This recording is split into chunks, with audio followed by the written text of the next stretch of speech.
Yes, Madam Chair. Hindi ko rin maintindihan ang ugali ni Senator Risa Ontiveros, and I do not appreciate, ano yung sinabi niya? I do not appreciate this kind of behavior and attitude. Madam Chair, noong 2016, tumatakbo si Senator Risa Ontiveros na senator, nakailang talo na siya. So, Dalawa, Madam Chair. okay, dalawa. Natatakot siya sa pangatlong talo niya, kaya pumunta siya sa Davao. Humingi siya ng tulong. Tinulungan siya ng isang kagawad ng Davao na ngayon hindi na siya sinusuportahan. Humingi siya ng tulong sa akin, thinking na hindi mananalo si President Rodrigo Duterte.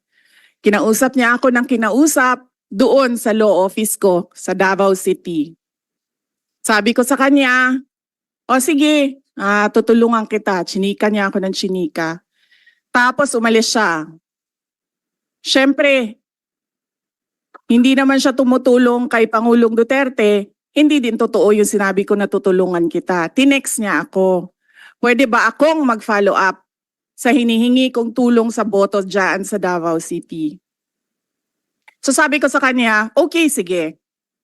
So, tinawagan ko at sinabihan ko at pinakiusapan ko ng pinakiusapan si former Congressman Milen Garcia. Sabi ko sa kanya, Kong, tulungan mo ito. Bigyan mo na lang ng ilang barangay mo at ilang mga leaders mo. Ayaw pa siya tulungan ni former Congressman Milen Garcia. Pinakiusapan ko ulit, Kong, please tulungan mo na lang.